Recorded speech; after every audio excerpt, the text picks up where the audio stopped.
This is insane. I didn't. This this blew me away. Apparently, uh, Valve has less than 500 employees. It has less than 400 employees, and it might have somewhere. It could have less than 350. Valve is tiny, and that is according to court documents uh, that weren't redacted properly and now have been leaked. This is from PC Gamer. Um, Ted Litchfield published this 9 hours ago. First noted by Steam DB creator Pavel Dunjic. Hope I'm pronouncing that right. Uh, reported by The Verge.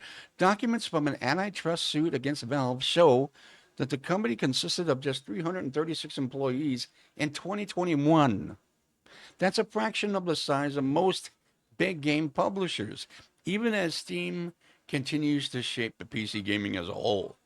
The documents originate from Wolf, Wolfire Games in 2021.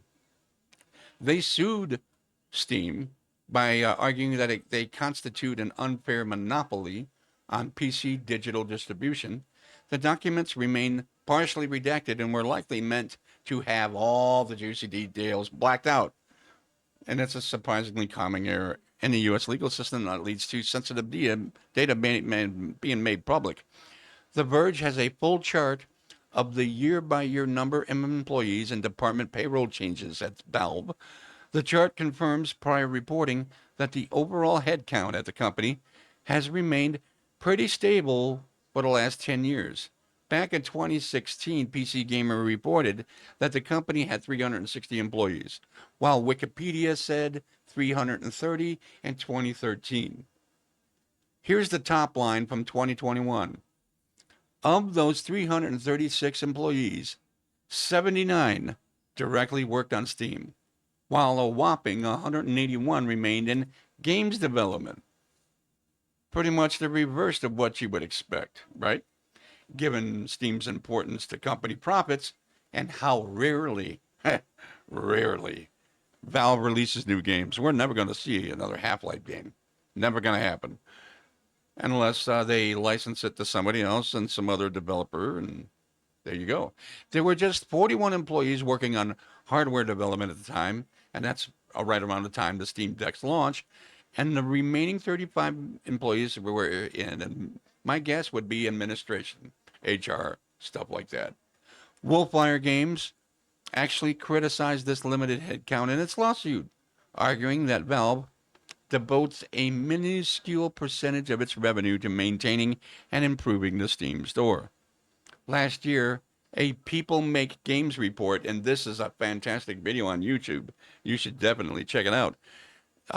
People Make Games report, citing interviews with anonymous former Valve employees, suggested that Valve's flat corporate structure actually hurts its employees, and it does.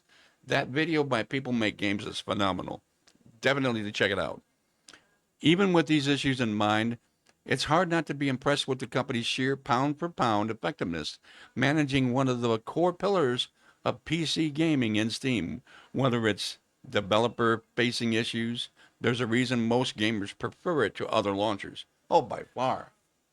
I hardly ever launch GOG Galaxy on my system. And even Epic Game Store, I hardly ever launch. I'm going to launch Steam 10 times more than those other applications.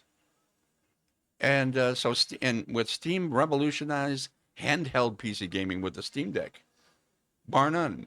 And whatever the company does get around to releasing a new game, or even just updating an existing one, Half-Life. It's always an invent.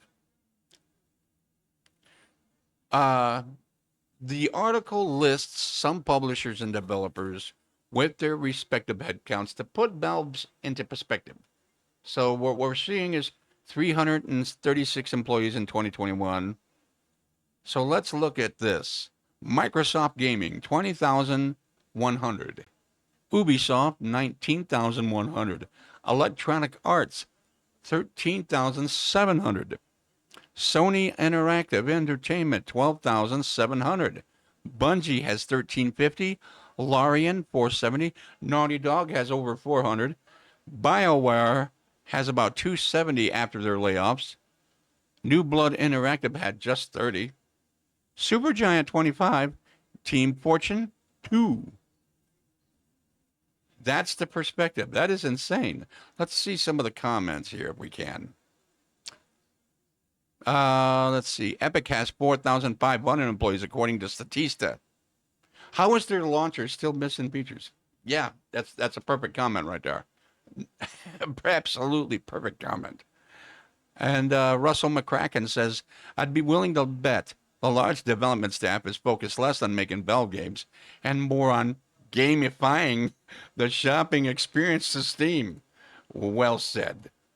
Absolutely well said. Anyway, if you like what you see, ring the bell and subscribe. To Gonzo Media, thanks for watching, and we'll see you in the next one.